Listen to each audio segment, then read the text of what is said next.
अस्सलामुअलैकुम एवरीवन। तो जैसे कि हमें बताया कि हमने फाइनल ईयर के सब्जेक्ट स्टार्ट किए हैं, सो अलॉन्ग विद मेडिसिन हम सर्जरी को भी साथ साथ लेके चलेंगे बिकॉज हमारे पास जाहिर है मेडिसिन, सर्जरी, गायनी, पीड्स 4 चीजें कवर करने के लिए इंशाल्लाह we have to cover them all together soon. तो पहले सबसे I am going to start up with the surgery along with medicine. मैं इंशाल्लाह गायनी को भी बहुत जल्द बीच में ज्वाइन इन कराऊंगी, लेकिन अभी जरा ये दो चल जाएं। अच्छा, सर्जरी में आपको जैसे मैंने बताया था कि 2 पार्ट्स होते हैं, एक होती है जनरल सर्जरी और एक होती है सिस्टेमिक सर्जरी। तो मैं जनरल सर्जरी और सिस्टेमिक साथ ही मतलब मैं जनरल के भी टॉपिक्स बीच में साथ अपलोड करने के बारे में कोशिश करूंगी, लेकिन फिलहाल this is the start of systemic surgery, ठीक है, जो आपकी सिस्टम से रिलेटेड होती है। डोंट वरी अबाउट दैट, सारे ही मतलब जनरल के भी सारे टॉपिक्स आएंगे और सिस्टेमिक के भी आएंगे, मसला कोई भी नहीं है, बिल्कुल भी टेंशन नहीं लेनी। लेकिन अभी ये वाला जो टॉपिक है ना, ये सिस्टेमिक सर्जरी से रिलेटेड है। उसमें से हमने जो अभी स्टार्ट करना है दैट इज ऑर्थोपेडिक सर्जरी। आपको पता है कि जो सिस्टेमिक सर्जरी है उसमें आपके काफी सारे सिस्टम्स आते हैं और सबसे इंपॉर्टेंट अगर उनमें से कोई सिस्टम है तो आपका जीआईटी बहुत ज्यादा इंपॉर्टेंट है, यूरोलॉजी बहुत इंपॉर्टेंट है एंड एंडोक्राइन यानी ब्रेस्ट आपका बहुत ज्यादा इंपॉर्टेंट है, मतलब हद से ज्यादा। बाकी चलो ठीक है, जाहिर है क्वेश्चंस तो हर किसी में से आने हैं लेकिन उतना ज्यादा नहीं है। ऑर्थोपेडिक सर्जरी से स्टार्ट इसलिए क्योंकि जाहिर है थोड़ा सा एक नो हाउ हो जाता है ना आपको कि चीजों को आपने समझना कैसे है, उसके बाद फिर आगे चलते हो। फॉलो करने का तरीका मेरा ये रहेगा कि मैंने आपको जिस तरह बताया कि सिस्टेमिक सर्जरी आप टोटली अगर सिर्फ डोगर से करते हो, जो डोगर आपकी बुक है सर्जरी की, तो it's very much enough. General surgery में आपको जरूरत होती है कि यस आपने बेले को काफी जगह पर फॉलो करना है, लेकिन सिस्टेमिक डोगर से बहुत अच्छी हो जाती है। लेकिन still with regards to the past questions, past MCQs और जो कुछ आपको एक्स्ट्रा आना चाहिए ताकि आपसे, क्योंकि जो क्लिनिकल बातें, अगर कोई और बातें हैं जो कि आपकी डोगर में नहीं मेंशन, जैसे डोगर में अगर उनने एक सर्जरीज के नाम लिख दिए और सर्जरीज का थोड़ा सा भी बताया हुआ नहीं है कि यार किस तरह कौन सी होगी, क्योंकि जरा सा आपको, ये नहीं मैं कह रही कि आपको स्टेप्स आने चाहिए, लेकिन आपको एक नो हाउ तो पता होना कि यार ये चीज है क्या, किस तरह हम करेंगे तो क्या होगा, वो मैं सारी बातें आपको बताती जाऊंगी। तो मतलब ये कि जो मैं जिस तरह आपको कोशिश मेरी ये होगी कि मैं जिस तरह एक्सप्लेन करूं उसमें आपका कोई भी ऐसा पोर्शन रहे ना कि अगर आप बेले नहीं भी पढ़ते तो आपका बहुत अच्छे से डोगर से कवर हो जाए। And I tell you the things जो कि यहाँ पर अभी ऑर्थो में आपको पढ़ाऊंगी, तो मैं आपको साथ बताऊंगी कौन सी ऐसी चीजें हैं जो कि यहाँ पर मिसिंग है और आपसे एमसीक्यूज में पूछी जाती हैं।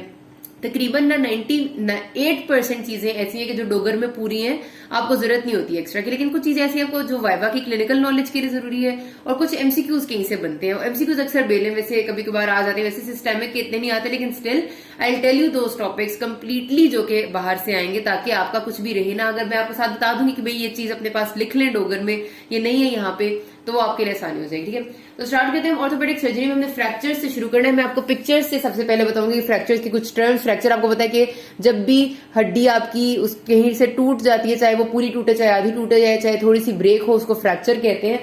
फ्रैक्चर की डिफरेंट टर्मिनोलॉजीज हैं जो बीच में इस्तेमाल करेंगे, उसके कुछ टाइप्स हैं, वो पिक्चर्स से ही देख लेते हैं, उसके बाद हम यहाँ आते हैं दोबारा। ओके जी गाइज, तो आ जाते हैं हम अपने सारी टर्म्स जो फ्रैक्चर के साथ हैं। ये बिल्कुल एग्जैक्टली आपकी डोगर में लिखी नहीं है, इसमें कोई ऐसी बात नहीं, सिर्फ डायग्राम्स इसलिए ताकि आपको जहन में रह जाए और आपको एक्सरे देखने की ज्यादा आदत होती जाए, ठीक है। आपको एक्सरे से फेमिलियर होना जरूरी है।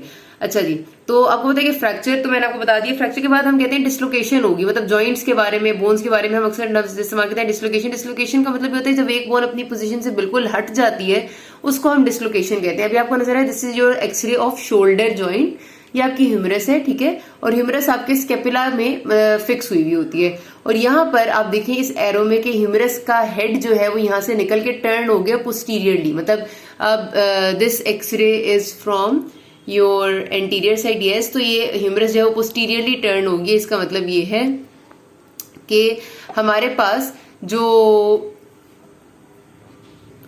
बोन है वो डिस्लोकेट होगी अपनी जगह से, ठीक है। तो ये आपको डिस्लोकेशन, मतलब डिस्लोकेशन का सिंपल मैंने आपको बताना था कि डिस्लोकेशन, ये अब आपको यहाँ पर ये वाला दिख रहा है, सी, ये आपका एल्बो जॉइंट है और एल्बो जॉइंट में आपकी ये ह्यूमरस की जो डिस्टल पोर्शन है ये डिस्लोकेट हुआ हुआ है और बिल्कुल आपको ये अल्ना पीछे हुई नजर आ रही है और ह्यूमरस आगे हुई, तो बिल्कुल क्लियर नजर आ रहा है, ठीक है। जब इस तरह से डिस्लोकेशन होती है ना, जिसमें आपको क्लियर कट नजर आ रहा है कि बिल्कुल ही बोन एक आगे चली गई, एक पीछे चली गई, या यहाँ पर बिल्कुल ही हेड ऑफ ह्यूमरस निकल गया अपनी जहां पर उसने फिक्स होना था उस जगह से, तो इसको हम कहते हैं डिस्लोकेशन, ठीक है। लेकिन अगर पार्शियल डिस्लोकेशन हो, ये पार्शियल का मतलब ये है कि आपका जो ह्यूमरस है वो हल्का सा आगे हुआ है लेकिन है अभी भी उसी ओलेक्रिनन कैविटी के अंदर जहां उसने स्टे करना था, तो उसको फिर हम कहते हैं सबलक्सेशन, ठीक है।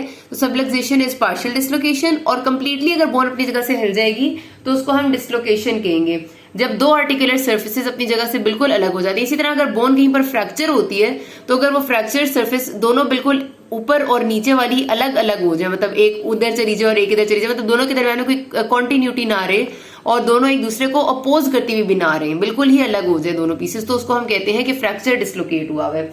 अच्छा जी, the next term which you should know is distraction. Distraction ये होती है कि आपके पास जो जॉइंट सरफेस है, बोन अपने जॉइंट की सरफेस जहां पर वो जुड़ी हुई है मतलब दूसरी बोन से, उससे निकल आई है लेकिन अपनी जगह से जरा से भी डिसलोकेट नहीं हुई, आसपास का कोई लिगामेंट रप्चर नहीं हुआ, कोई और मसला नहीं हुआ, ठीक है, उसको हम कहते हैं कि डिस्ट्रैक्शन हुई है। डिसलोकेशन में ये था कि अगर जॉइंट डिसलोकेट होता है तो हमने कहा था कि बोन अपने जॉइंट से पूरी की पूरी निकल आएगी, जिस तरह अभी हमने शोल्डर की पिक्चर देखी, हमने एल्बो की पिक्चर देखी, बोन निकल चुकी है अपनी आर्टिकुलर कैविटी से, वो डिसलोकेशन होती है, ठीक है। डिसरप्शन तब होती है जब हम कहते हैं कि अपनी जॉइंट कैविटी उसकी टूटी है, मतलब जॉइंट कैविटी वो इंटैक्ट नहीं रही लेकिन वो अपनी जॉइंट कैविटी से बाहर नहीं आई है, उसके अंदर ही। जैसे अब यहाँ पर आप समझ लें कि हिप ये वाला जो आपका जॉइंट है, इसमें अगर फीमर का हेड एसिटेबुलम के अंदर फिक्स होता है, ठीक है, अगर फीमर का हेड एसिटेबुलम से जरा सा टूट जाए, मतलब उसके साथ जो रिलेशन है उसका जो जॉइंट है वो टूटे आपका, लेकिन ऐसे ना हो कि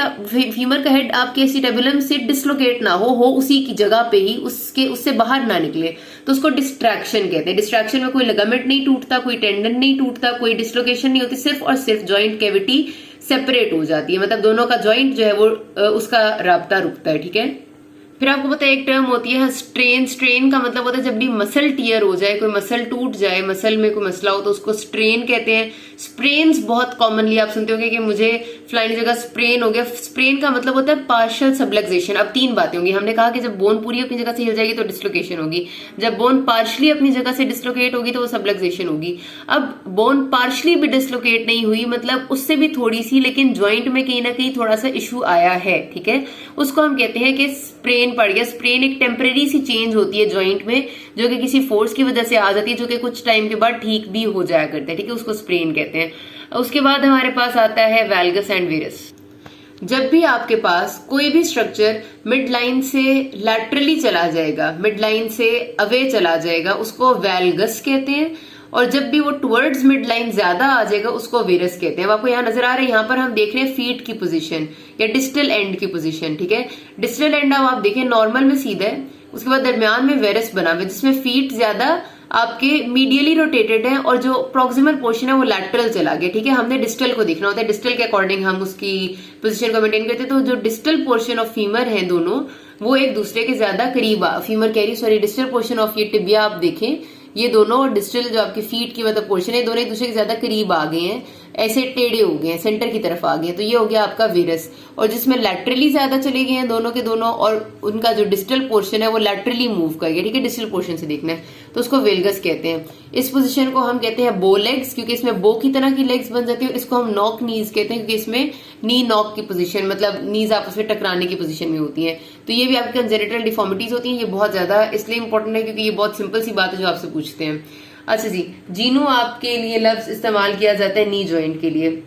फिर आपके कुछ पुराने वर्ड हैं, आपको पता है वो काइफोसिस का मतलब होता है कि जब आपकी जो वर्टिब्रल स्पाइन है वो आगे की तरफ झुक जाती है, जिसको कहते हैं कुब निकल आना, वो काइफोसिस होता है। लॉर्डोसिस का मतलब होता है कि जब आपकी जो स्पाइन है वो पीछे की तरफ मुड़ जाती है, उसको लॉर्डोसिस कहते हैं। जैसे लॉर्ड की तरह बंदा अकड़ नहीं जाता उस तरह। और स्कोलियोसिस तब होता है जब स्पाइन आपकी ऐसे करके एस शेप में टेढ़ी हो जाए, मतलब कि यूं उसकी शेप एस सी बन जाए, ठीक है। अच्छा, फिर हमारे पास आती है एनाटॉमी ऑफ लॉन्ग बोन। उसमें आप देखें कि हमारे पास ग्रॉस एनाटॉमी की बात कर रही हूँ, अंदर से हैवर्जन केनाल और वो सारी कहानियां करने की जरूरत नहीं है, फिलहाल सिर्फ ग्रॉस एनाटॉमी। ग्रॉस में आपको सिर्फ दो बातें जो पता होनी चाहिए, वो ये कि shaft of the bone is called diaphysis, ठीक है, ये बार बार टर्म्स इस्तेमाल होंगी इसलिए। शाफ्ट ऑफ द बोन के बाद हमारे पास जो डिस्टल एंड ऑफ बोन है, दिस इज कॉल्ड एज एपिफिसिस, ठीक है। इन दोनों के दरमियान का जो पोर्शन है जो यहाँ लेबल भी हुआ है, this is called as metaphysis, ठीक हो गया, बात समझ आ गई। मेटाफिसिस और एपिफिसिस के दरमियान में ये लाइन होती है जिसको हम कहते हैं फाइसिस या ग्रोथ प्लेट।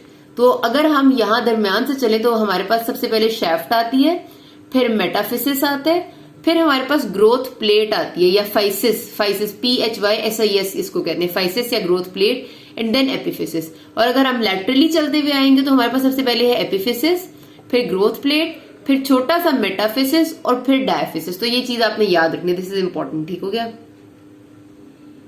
अब जल्दी जल्दी से हम फ्रैक्चर की टाइप्स कर लेते हैं। टाइप्स ऑफ फ्रैक्चर ना बड़ा इंपॉर्टेंट टॉपिक है, पिछला तो चलो आपके समझने के लिए था, ये भी समझ में आना चाहिए और ये आपसे पूछते भी हैं, ठीक है। बहुत सिंपल तरीन आपका एग्जैक्ट क्वेश्चन होता है, आपके एमसीक्यू का क्वेश्चन होता है, तो इससे ज्यादा क्वेश्चन होता है तो आपको आनी चाहिए। अच्छा, अब आप एक बात याद रखनी है आपने, मैं आपको साथ साथ बताती जाती हूँ कि आपके इसमें से एमसीक्यू आता क्या। सबसे पहला तो फ्रैक्चर होता है जो बहुत सिंपल होता है, that is transverse fracture. Transverse fracture का मतलब है कि ये मेरे पास लॉन्ग बोन है और लॉन्ग बोन का एक्सेस ये वाले यहाँ पर है ना, मतलब ऐसे करके आ रहा है, इसमें अगर इसके एक्सेस के परपेंडिकुलर मतलब इस डायरेक्शन में एक ऐसे फ्रैक्चर हो जाए बिल्कुल सीधा सीधा, तो that will be transverse fracture, ठीक हो गया। बिल्कुल सीधा फ्रैक्चर, बोन दो पार्ट्स में डिवाइड हो गई है, लॉन्ग एक्सेस के बिल्कुल ऐसे परपेंडिकुलर में आ रहा है, तो वो आपका ट्रांसवर्स फ्रैक्चर है। ये फ्रैक्चर जो है ना, this is very very very important, जो आपसे पूछ के बहुत पसंद किया जाता है उनको सवाल करना, ये होता है green stick fracture. Green stick fracture का मतलब ये है कि बोन में फ्रैक्चर एक तरफ हुआ है और बोन बेंड दूसरी तरफ से होगी। उसूलन तो ये होता है ना कि फ्रैक्चर इधर से हुआ है तो बोन को इधर से ही बेंड होना चाहिए, मतलब बोन को इस तरह बेंड नहीं होना चाहिए था बल्कि इस तरह बेंड हुआ होना चाहिए था। लेकिन यहाँ पर होता कि ग्रीन स्टिक फ्रैक्चर्स में कि बोन फ्रैक्चर एक साइड से होती है, फ्रैक्चर अब यहाँ पर है, इस बोन का फ्रैक्चर यहाँ पर है, लेकिन बेंड जो है ना वो दूसरी तरफ आ जाता है बोन के, मतलब यहाँ पर से देखें बेंड हुई हुई है। एक सेकेंड, ये लाइट का थोड़ा सा इशू है गेस, ओके। यहाँ पर से ये बोन बेंड हुई हुई है एक तरफ से और दूसरी तरफ से जो है वो इसको फ्रैक्चर हुआ है। ग्रीन स्टिक फ्रैक्चर जो है ना, ये आपका यहाँ पर नजर आ रहा है। ये फ्रैक्चर्स होते हैं बहुत ज्यादा कॉमन बच्चों में। बच्चों में इस वजह से कॉमन होते हैं क्योंकि बच्चों में होती है बोन ज्यादा फ्लेक्सिबल और उस तरह से सही, मतलब उतनी कॉम्पैक्ट तो नहीं बनी हुई होती जितनी एडल्ट्स में होती हैं। तो उनमें फ्रैक्चर जब होता है ना बोन का, तो इतनी आसानी से पूरी बोन टूटती भी नहीं है और ऐसा होता है कि बेंड वो एक तरफ से कर जाती है और टूट वो दूसरी तरफ से जाती है। मतलब बच्चों में जरा सी फ्लेक्सिबिलिटी बोन की ज्यादा होने की वजह से कॉमन होती है। वो आपसे ये बुक में नहीं लिखी हुई बात याद रखना कि डोगर में ये बात मेंशन नहीं है, वो आपसे वाइवा में पूछते हैं कि पहली बात तो है कि ग्रीन स्टिक फ्रैक्चर किन में ज्यादा होते हैं, बच्चों में होते हैं। आपको कैसे पता चलेगा कि वो बोन बच्चे की है? बच्चे की बोन में आपको ग्रोथ प्लेट नजर आएगी, ठीक है। जैसे यहाँ पर आप देखें कितनी सिंपल सी चीज है कि आपको यहाँ पर ये वाली जो आपकी कार्पल बोन्स है, एक सेकेंड ये एक्सरे, अच्छा सॉरी मोबाइल में ना ये नजर आ गए। अब ये देखिए कार्पल बोन्स पूरी बनी हुई नहीं है, यहाँ पर आपको दिख रही है, यहाँ पर सारी 8 कार्पल बोन्स होनी चाहिए, यहाँ नहीं बनी हुई। इसी से पता चल रहा है कि ये एक्सरे किसी बच्चे की बाजू का है, ठीक हो गया। तो इस तरह आपको पता चलना होता है कि ये इधर आपका जो है वो क्या कहते हैं किसकी बोन है। तो वो आपसे पूछते हैं कि आपको कैसे पता चलेगा, तो बहुत कॉमन ये बात होती है कि आपके बच्चों की बोन में आपको ग्रोथ प्लेट नजर आ रही होती है, एडल्ट में नहीं नजर आ रही होती, ठीक है, एक्सरेज में। दूसरी बात ये कि फिर वो कहते हैं कि अच्छा बच्चों में ही क्यों कॉमन है, क्योंकि बच्चों की बोन फ्लेक्सिबल ज्यादा होती है इस वजह से। तीसरा सवाल वाइवा का ये होता है कि इन फ्रैक्चर्स को ग्रीन स्टिक क्यों कहते हैं, क्योंकि ये हमारे पास जो दरख्त की टहनियां होती हैं उनसे रिजेंबल करते हैं कि दरख्त की टहनी को आप तोड़ो ना तो एक तरह से टूट जरूर जाती है, लेकिन उसके ऊपर से छिलका टूटेगा या अंदर से टूटेगी, एक चीज इंटैक्ट रह जाती है और बेंड वो हो जाती है, मतलब फ्लेक्सिबिलिटी होती है उनमें, उससे रिजेंबल करके इसको ग्रीन स्टिक कहते हैं। ये सारे वाइवा के क्वेश्चन है 2-3 जो मैंने आपको बताए हैं। यहाँ पर बात खत्म करते हैं, बाकी अगले पार्ट में किसी को कोई मसला हो कि नाज़ में। Thank you.